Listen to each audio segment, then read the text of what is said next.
Assalamu alaikum everyone. I'm Dr. Razia Jral. Welcome to the today's podcast, The Research Landscapes in Pakistan and its role in shaping future. Today's podcast is specially for dreamers, achievers, researchers and professionals who are ready to take next big steps to improve their skills and capabilities. If you are thinking about advancing your career and improving your skills, today's episode is specially for you, where we will discuss the opportunities that meet your skills. And these opportunities are provided by the ICRA University Business School. To discuss these opportunities and capabilities, today with me is Dr. Sajid Bashir, who is the Associate Dean in the ICRA University Business School H9 campus. Welcome, sir, to the podcast. Thank you, Dr. Razia. Before moving towards our main theme and discussing the topic, sir, would you like to introduce yourself? I basically joined academia. It's almost 20 years, or more than 20 years, and I have worked in different universities in Islamabad, in Karachi as well.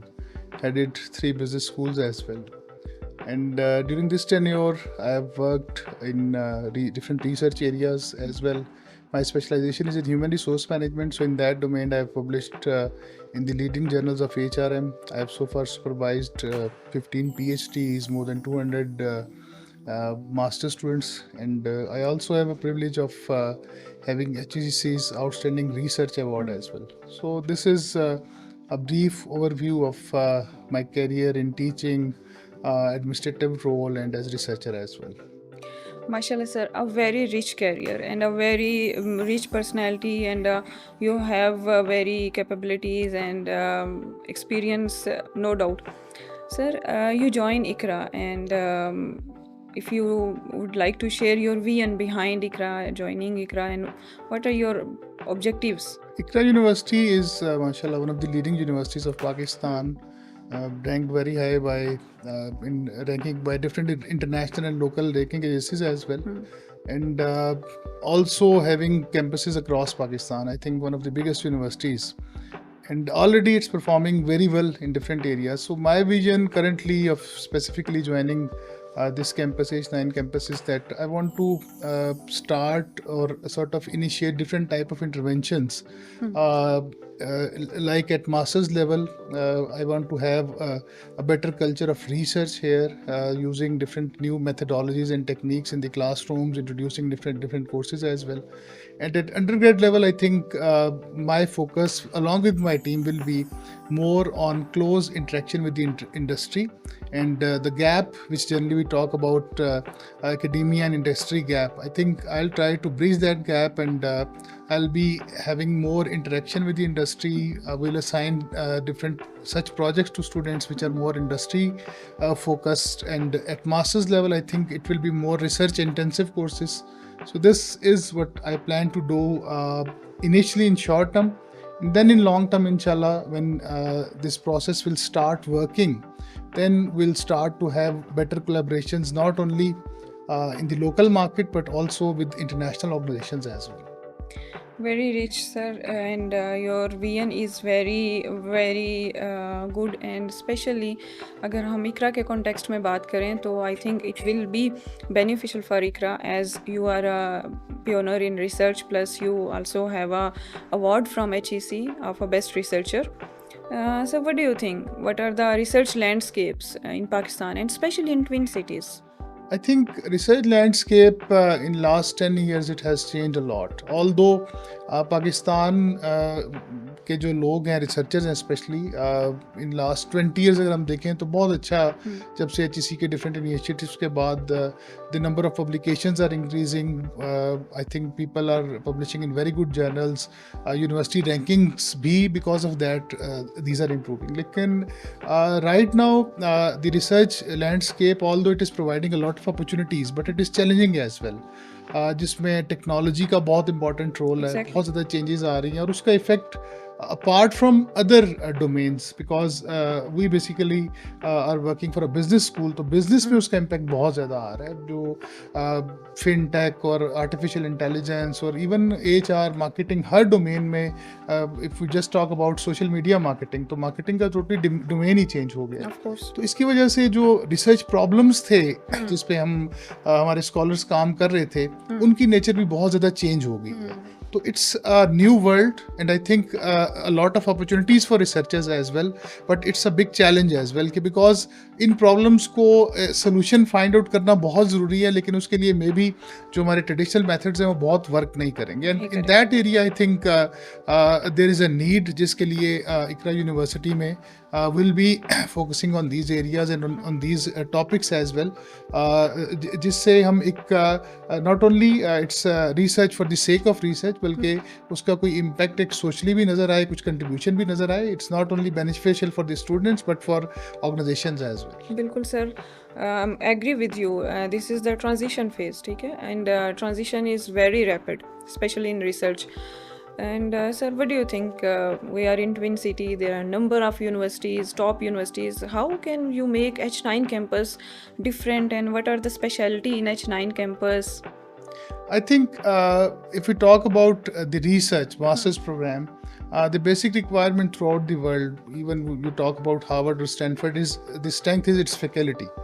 And I'm really happy the team I'm having in ICRA University Business School, specifically in this campus, it's a diverse combination of faculty.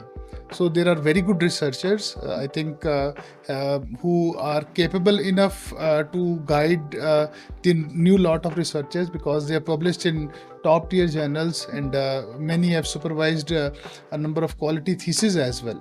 So that is a unique point, I think, which is the strength of our university. With that, the infrastructure, the facilities, the labs, different things are there in this campus, which are I can say that the environment for doing research in this campus is quite conducive. If any student joins this university, he will find that the mentors are there, the facilities are there, even the research culture which we are developing, that is very strong in this university. So with that focus, I think this campus is quite unique. 100% sir, I agree with you. ICRA is have very capabilities and very good opportunities, especially for students. Sir, if we're moving towards our programs which are offered by ICRA University H9 campus especially, what do you think? What are the specialty? Which programs are going to offered, and how they can help students? We have programs at two levels. One is the graduate component and the undergraduate component. Yes. So at undergraduate component, we are having the BBA program, BS Business Analytics program, and BS Accounting and Finance. And also we are offering associate degrees in these programs as well. So that's a very sort of broad range of programs which we are offering at undergrad level. At master's level, our key strength is the MBA program. But that is for those individuals who want to target or who want to have a future in industry. And the other program, I think, about which we are talking in detail is our MS program.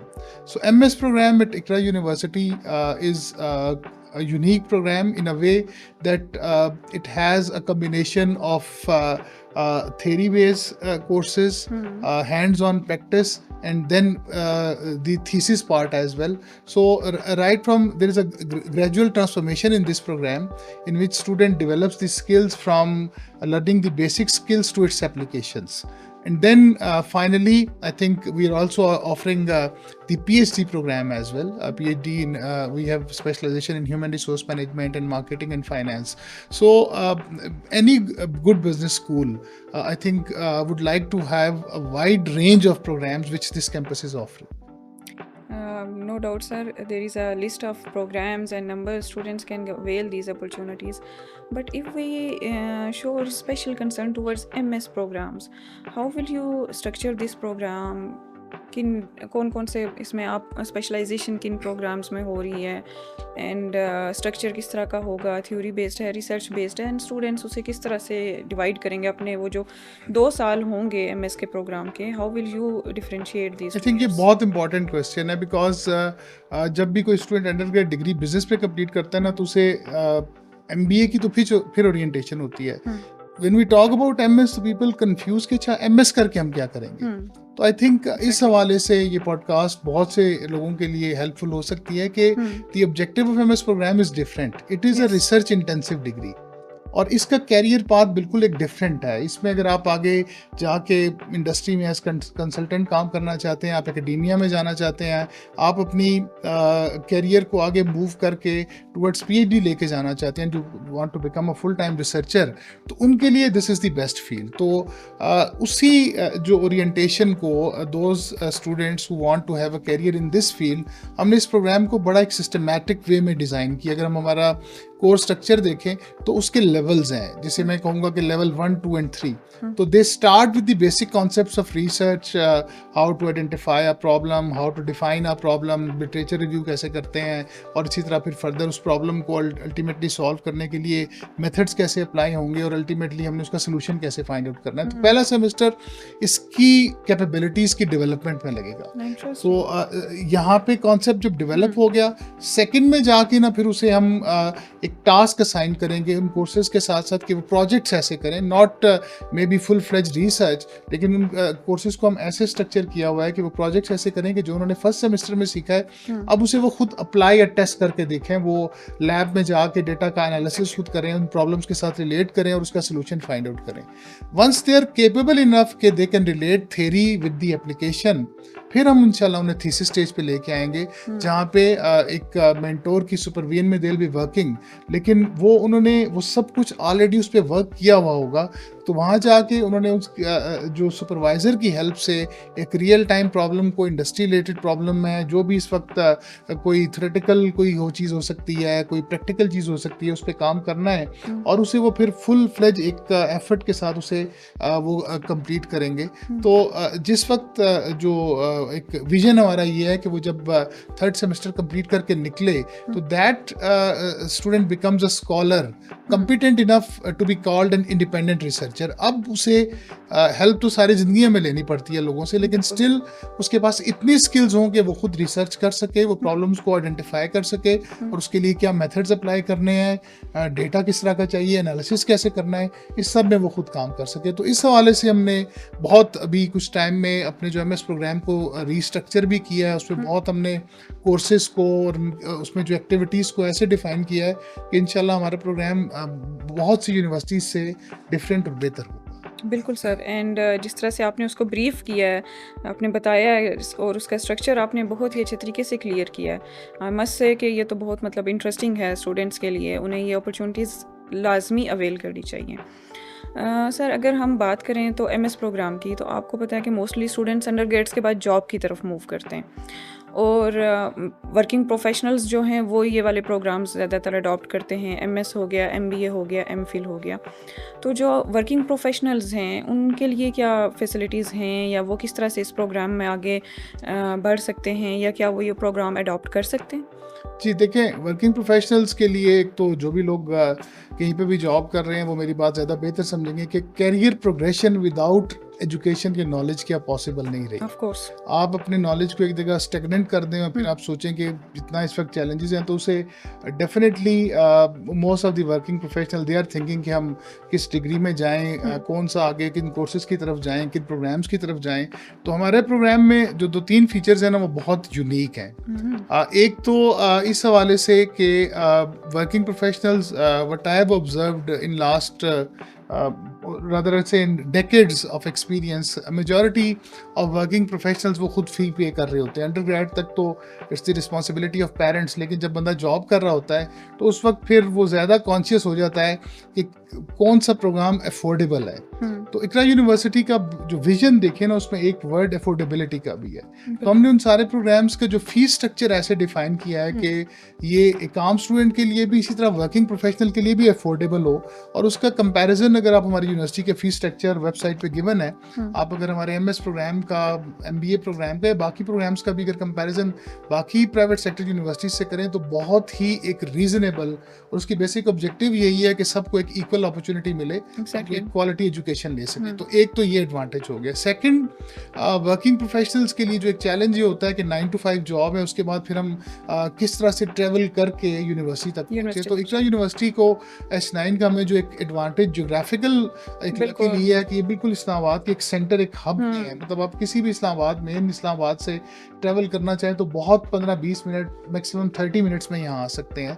तो ये location भी जो working professionals को जो इस्लामाबाद में काम कर रही है वो सूट करती है कि वो 5 बजे अगर ऑफ करते हैं और उसके बाद वो यहाँ पे आ जाते हैं, तो ये उनके लिए आई थिंक फिजिबल भी होगा। और थर्डली ये है कि प्रोफेशनल्स के लिए जो कैरियर प्रोग्रेशन है, हमारे प्रोग्राम्स जो MBA में भी एक वैरायटी है और MS प्रोग्राम में भी, तो डिफरेंट इंडस्ट्रीज़ के जो प्रोफेशनल्स हैं, बैंक में वो काम कर रहे हैं, एकेडेमिया में जो लोग काम कर रहे हैं, तो वो अपने कैरियर के हवाले से एक कस्टमाइज सा जो भी प्रोग्राम वो समझते हैं कि जो उन्हें हेल्प कर सकता है, वो यहाँ पे ले सकते हैं। और उसमें बहुत फ्लेक्सिबिलिटी भी है। जैसे MS प्रोग्राम में if you are not sort of busy enough के आप सारे कोर्सेज नहीं ले सकते, तो आप अपनी कन्वीनियंस के मुताबिक, इफ़ यू फील लाइक कि जी मेरे पास मंडे फ्री है और थर्सडे फ्री है, तो आप 2 डेज में वो कोर्सेज रख लें और बाकी आप थोड़ा सा प्रोग्राम की ड्यूरेशन तो बढ़ जाएगी, लेकिन rather than sort of not going for any education, थोड़ा थोड़ा भी करके अगर आप उसे कंप्लीट करते हैं तो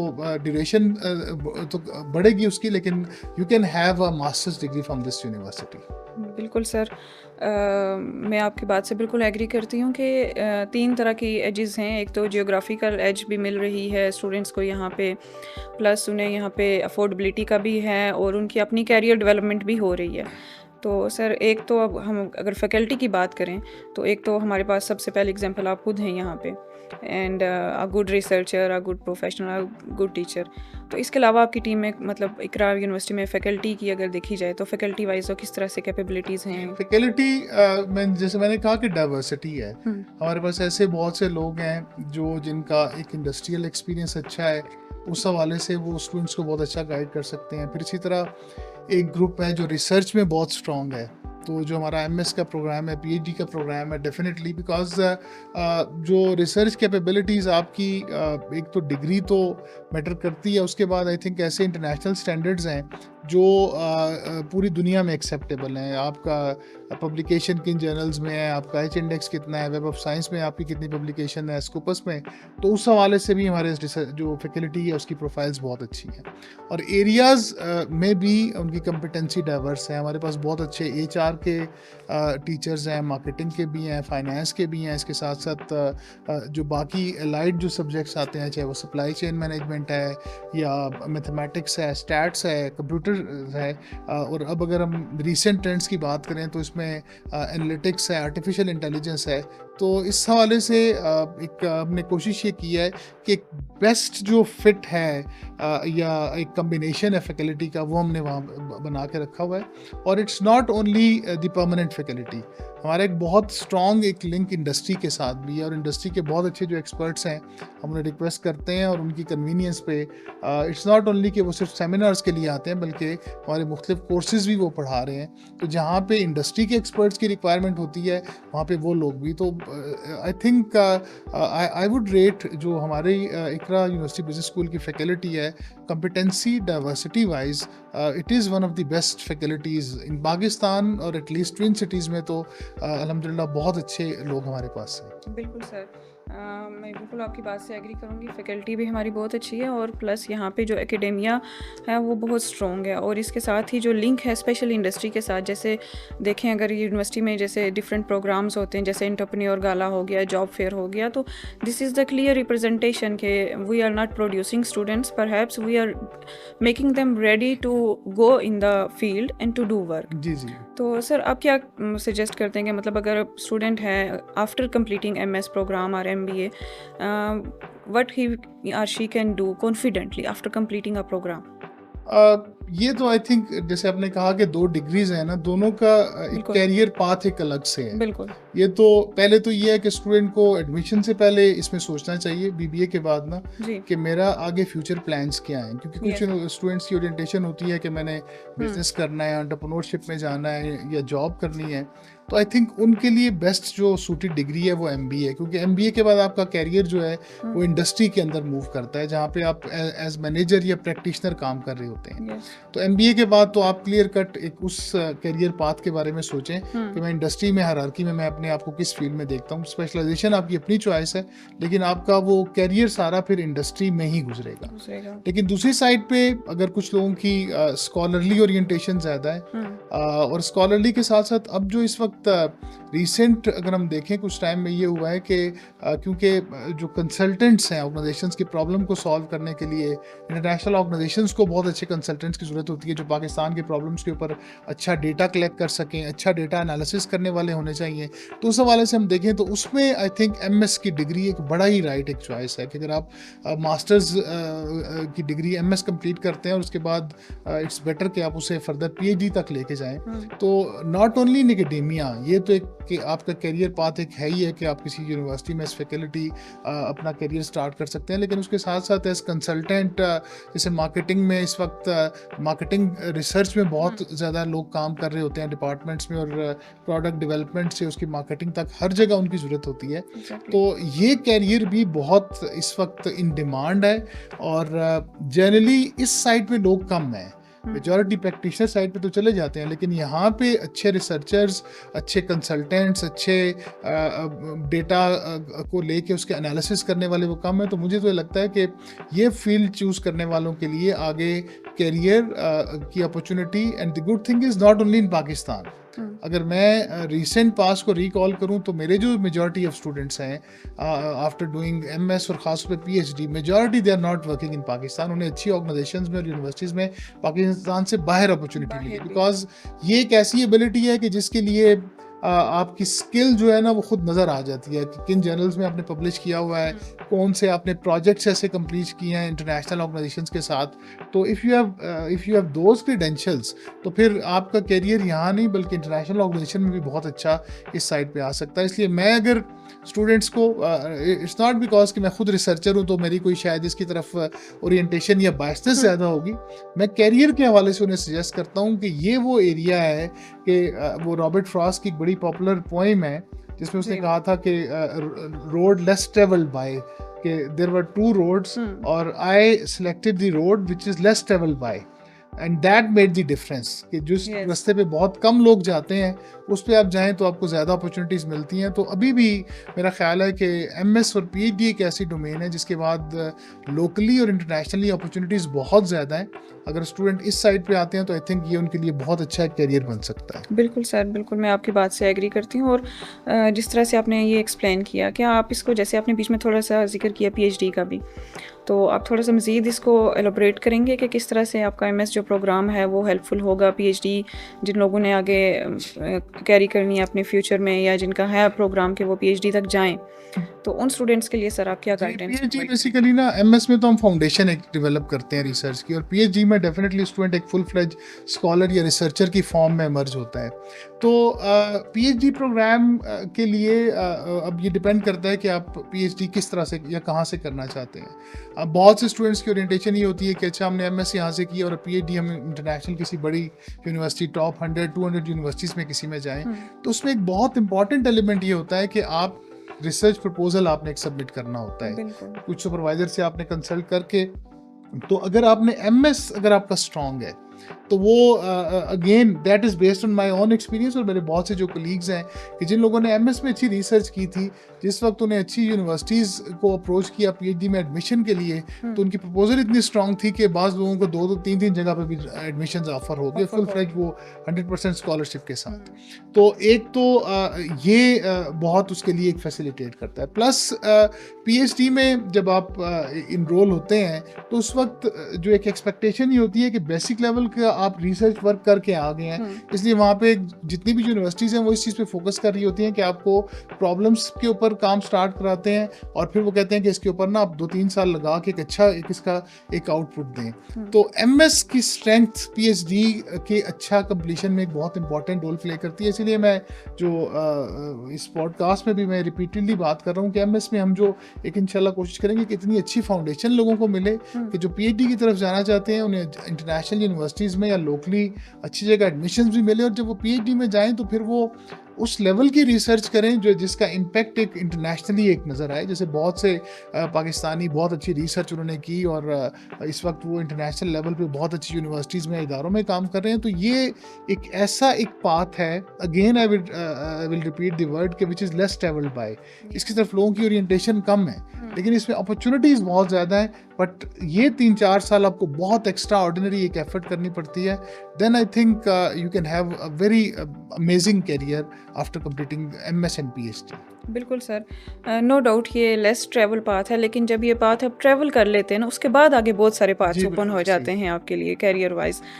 तो सर जो स्टूडेंट्स आते हैं, सपोज हमारे पास स्टूडेंट्स एडमिशन के लिए आ रहे हैं एमएस में, तो क्या आप उन्हें सजेस्ट करेंगे कि आने से पहले उन्हें क्या मतलब चीज़ें हैं ऐसी जिन पे उन्हें फोकस करना चाहिए और उसके बाद उन्हें एडमिशन जो है वो उस पर फोकस आए और वो एडमिशन? आई थिंक क्लैरिटी खुद अपने आप को होनी चाहिए। हम अक्सर वो एक हर्डिंग बिहेवियर होता है ना कि बस सारे लोग ये काम कर रहे हैं इस डिग्री की तरफ चले जाएं, तो खुद थोड़ा सा I think now when a student has completed 16 years education तो इतना वो मैच्योर उसे हो जाना चाहिए कि अब वो अपना डिसीजन खुद करे।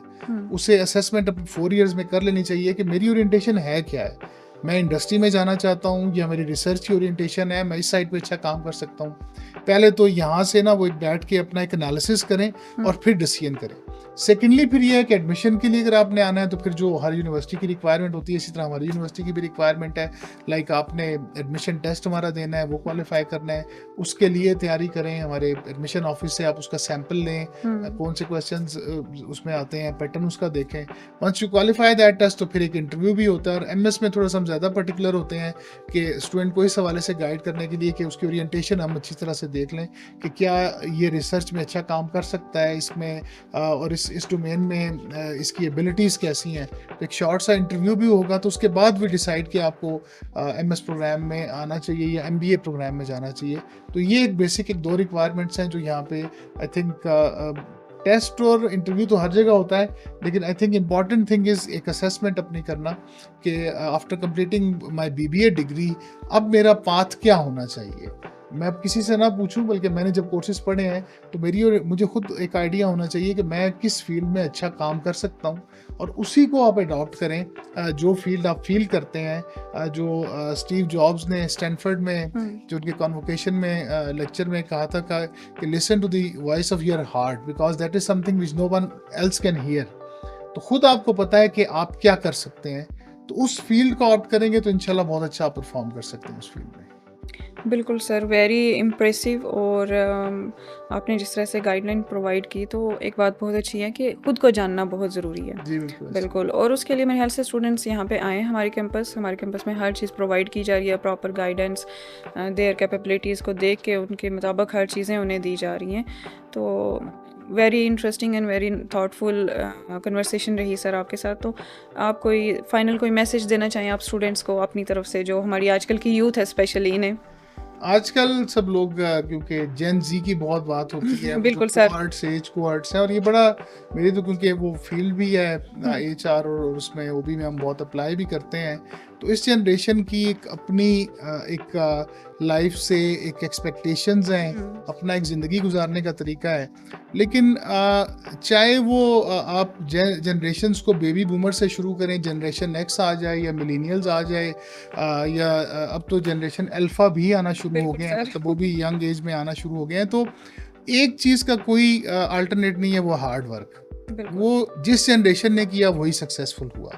तो इसलिए जो करंट डायनामिक्स हैं इसके अंदर रहते हुए I think the most important thing is कि अपनी असेसमेंट करें और कि मेरे अंदर अल्लाह ताला ने क्या कैपेबिलिटी डेवलप की है, क्या कैपेबिलिटी बल्कि मुझे दी है, जिसे हम डिस्पोजिशन कहते हैं, और उसको अब with the help of my teachers, my mentors और ये इन्वायरमेंट और यूनिवर्सिटी में रहते हुए मैं कैसे बेस्ट वे में यूज़ कर सकता हूँ और गो फॉर अ करियर जिसके लिए आप बने हैं, उसी में आप सक्सेसफुल होंगे। बिकॉज अदरवाइज आप ऐसे कैरियर्स जो आप खुद जिसमें काम नहीं करना चाहते हैं उसको अगर आप आउट करते हैं, उस फील्ड में अगर आप जाते हैं, तो फिर सारी ज़िंदगी कभी भी आप शायद कुछ अचीव तो कर लें लेकिन एक्सीलेंस तक नहीं जा सकते। बिल्कुल। तो मेरा आई थिंक जो इस वक्त जनरेशन है उन्हें यही मैसेज है कि अपने आप को एक्सप्लोर करें और फिर एक राइट इन्वायरमेंट में जाएं, अच्छी जगह जाएं, अच्छे जहाँ पे गाइड्स हों, मेंटोर्स हों, उनके पास उनकी हेल्प से अपना फ्यूचर जो है वो उन्हें शेप करना चाहिए। बिल्कुल सर, आपसे बात करके बहुत अच्छा लगा and very good conversation. Thank you so much sir for your time बहुत शुक्रिया। And your insights. Thank you very much. Choosing the right university and the right program can define your future. So admissions are open in Ikra University. Welcome. Come here. Choose a right program. Talk to our faculty. See your capabilities. Till then, thank you so much.